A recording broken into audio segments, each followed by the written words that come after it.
Alors, monsieur Roux, on est chez vous, là, dans votre bungalow, et où en êtes-vous, votre demande justement d'habiter ailleurs, hein, d'un logement ailleurs? Eh bien, monsieur, je vous le dis franchement, on n'en sait rien du tout, puisqu'on n'a plus aucun rapport avec ces gens-là. On est coincé de tous les côtés, on ne peut même pas discuter avec, puisqu'ils ne sont jamais là, en télétravail, de ci, de là. Enfin, bon, il n'y a rien à faire. Mais vous aviez interpellé Madame Beauchaton, Ah, bien sûr. Quelle réponse vous avez eue? Ah ben, on n'a pas de réponse, comme ça on est tranquille. On n'a rien. Rien de rien. Comme ça, on ne peut pas discuter. Et vous avez un problème d'hygiène ici depuis très longtemps. Vous n'avez pas de douche, vous n'avez pas de douche et de toilette, hein? Oui, oui. Et vous nous rappelez votre âge, monsieur Roux? Ben, je suis dans mes 82.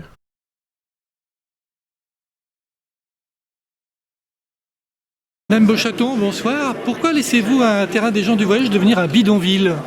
Est-ce que vous n'avez pas une responsabilité à trouver une solution plutôt que de ne rien faire? Est-ce que c'est ça votre conception du dialogue? Puisque vous partez du principe que je ne fais rien, je n'ai rien d'autre à vous dire. Il y a une personne par exemple qui a plus de 80 ans qui cherche un logement. Est-ce que vous pensez que c'est une situation digne pour une personne de 80 ans d'habiter sur ce terrain? Le problème, c'est le service hygiène. Donc, j'ai contacté un peu tout le monde là-bas. Je suis tombé sur une personne, Madame Machet, qui fait très bien son travail, accompagnée de Monsieur Dufus. Il n'y a rien à dire contre ces gens-là. Donc, je suis remonté un peu plus haut. J'ai appris qu'il y avait une directrice, Madame Cugnet. On m'a dit, Monsieur Dufus m'a dit que de toute façon, ça ne servira à rien. Alors, c'est pas la peine d'être une secrétaire, comment j'ai dit, une directrice. Une directrice, si ça sert à rien. Et vous avez été reçu par Madame Favetta, hein? Oui, alors l'année passée, j'ai demandé Madame Favetta, j'ai été reçu très bien, très poli. Dernièrement, là, j'ai reçu un courrier. Monsieur, vous avez pris contact avec mon secrétariat afin de solliciter un rendez-vous. Nous avons déjà eu l'occasion d'échanger lors d'un entretien l'été dernier. S'agissant d'une problématique d'hygiène, je vous invite à vous rapprocher de la direction santé publique et habitat de la ville de Chambéry au 0 comme ça.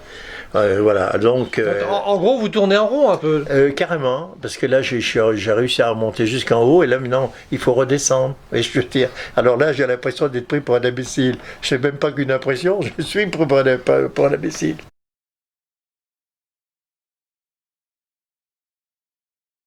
C'est un sujet agglo, ce n'est pas un sujet ville et ce n'est pas un sujet par lequel on entre avec le biais salubrité publique santé, parce que je pense que c'est à ce titre-là que vous m'avez appelé, c'est au titre de ma délégation santé et salubrité publique, et ce n'est pas un sujet en priorité de santé.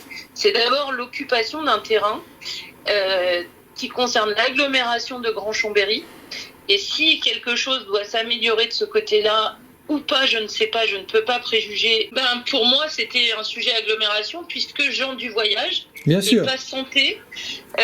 Et ensuite, j'avais reçu Monsieur Roux par politesse à sa demande, parce qu'il s'était présenté plusieurs fois au CCS et que j'ai l'habitude de recevoir les personnes qui demandent à l'être. Je sais pas, je vais finir par déposer plainte pour l'hygiène, parce qu'on vit dans des conditions épouvantables ici. On ne parle pas de la pollution, ce que Madame Beauchaton ne fait jamais. Rien de rien. Voilà, c'est tout. J'aime mieux vous dire tout de suite, j'aime mieux dire je dis pas grand-chose parce que ça irait au tribunal. D'ailleurs, ça finira par aller au tribunal, cette histoire.